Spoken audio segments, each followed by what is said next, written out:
महाकारुणिक तथागत गौतम बुद्ध को नमन करते हुए भारत रत्न बाबा साहब डॉक्टर B.R. अम्बेडकर जी के चरणों में कोटि कोटि नमन करता हूँ। आज के इस कार्यक्रम में उपस्थित राष्ट्रीय महामंत्री जी श्री दीपचंद जी, मंडल मंत्री जी और उनकी पूरी टीम, एई साहब, डिपो इंचार्ज, सभी ट्रेड यूनियन के सम्मानित पदाधिकारी और उपस्थित सभी बच्चे, साथियों, महिलाओं, आप सबको मेरा जय भीम, नमो बुद्धाय। जय भीम। आज बाबा साहब के 134वें जन्म दिवस पर आप सभी को हार्दिक शुभकामनाएं देता हूं और बधाई देता हूं और आशा करता हूं बाबा साहब के द्वारा दी गई व्यवस्थाओं के तहत आज हम लाभ ले रहे हैं, तो जब भी समय हो हम बाबा साहब को जरूर पढ़ते रहें और बाबा साहब के द्वारा दिए गए मार्गदर्शन पर चलकर अपने घर और परिवार का विकास करें, घर में वृद्धि हो, समृद्धि हो, ऐसी मैं तथागत बुद्ध से प्रार्थना करता हूँ। आज अभी महाप्रबंधक महोदय द्वारा कार्यक्रम आयोजित किया गया था, इसके बाद मीटिंग भी थी, तो राष्ट्रीय महामंत्री जी का मैं हार्दिक धन्यवाद, हार्दिक अभिनंदन करूंगा, जिन्होंने कीमती समय निकालकर हमारे इस कार्यक्रम में उपस्थित हुए। अंशु गौरव और उनकी टीम को मैं हार्दिक बधाई दूंगा कि गत वर्ष की बात इस बार भी बाबा साहब के जन्मदिन के उपलक्ष्य में कार्यक्रम आयोजित किया और यहाँ लोगों को बाबा साहब के बताए हुए मार्ग से लोगों को अवगत कराया गया। साथियों, बाबा साहब का जन्म ऐसे देश काल और वातावरण में हुआ जहाँ भेदभाव, असमानता, छुआछूत चरम पर थी। बाबा साहब ने जिस व्यवस्था में रहते हुए उच्च शिक्षा हासिल की, जिन समस्याओं का सामना किया, लेकिन जब समय आया कुछ करने का, तो बाबा साहब ने प्रत्येक वर्ग, प्रत्येक व्यक्ति, जीव जंतु, पशु और पक्षी, सभी के लिए वो व्यवस्था दी जिससे किसी के साथ किसी भी प्रकार का भेदभाव न हो। यदि चाहते तो वो बदला ले सकते थे, लेकिन नहीं, बदला नहीं लिया।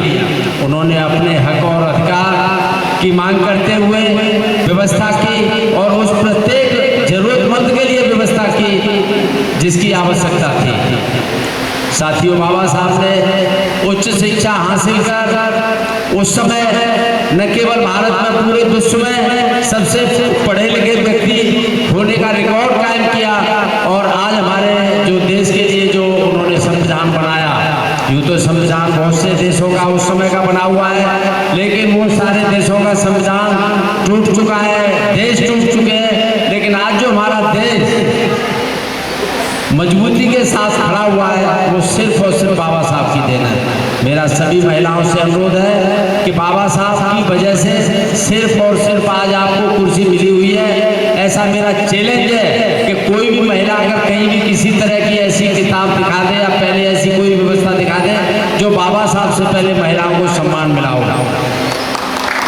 एक तरफ कहने को तो उच्च वर्ग, निम्न वर्ग कहते थे, लेकिन मैं कहता हूँ महिलाओं की स्थिति और भी बदतर थी। सिर्फ महिलाओं को घर के कामकाज के लिए मशीन की तरह इस्तेमाल किया जाता था, परिवार की वृद्धि के लिए इस्तेमाल किया जाता था, लेकिन जब भी उनके महिलाओं के सम्मान की बात आती थी तो महिलाओं को कभी कोई सम्मान नहीं मिला बाबा साहब से पहले।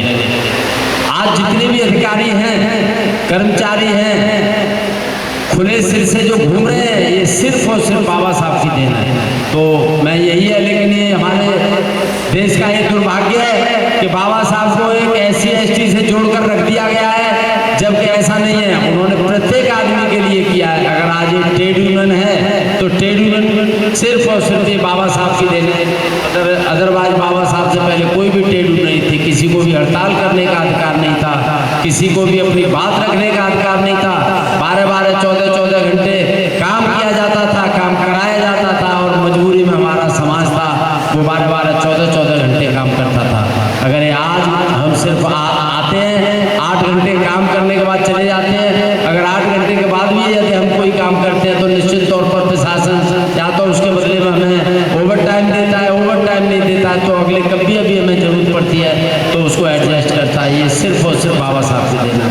तो मैं यही अनुरोध करूँगा सभी से, बाबा साहब को असली पुष्पांजलि यही होगी कि बाबा साहब के बताए हुए मार्ग पर चले, बच्चे और बच्चियां दोनों को समान रूप से शिक्षा में अग्रणी करें। ये देखा गया है कि अगर महिला है, आज भी सशक्तिकरण की बात चलती है, महिला का शोषण महिला के द्वारा ज़्यादा होता है। तो मेरा सभी से अनुरोध है कि आप कम से कम महिलाओं के साथ सम्मान की बात रखें। चूँकि बाबा साहब ने कहा था कि समता समानता से ही आगे बढ़ा जा सकता है। बाकी एक दूसरा कार्यक्रम भी है, राष्ट्रीय महामंत्री हमारे बीच उपस्थित है। मैं ज़्यादा बात नहीं रखूँगा, बस यही कहूँगा कि बाबा साहब के बताए हुए मार्ग पर चले। 134वें बाबा साहब के जन्मोत्सव की एक बार पुनः आप सभी को हार्दिक शुभकामनाएं और बधाइयाँ। जय भीम। मैं एक और बात कहना चाहूँगा कि कोई भी कार्यक्रम हो या कोई भी संगठन हो, बगैर पैसे के नहीं चलता है। तो मेरा सभी से अनुरोध है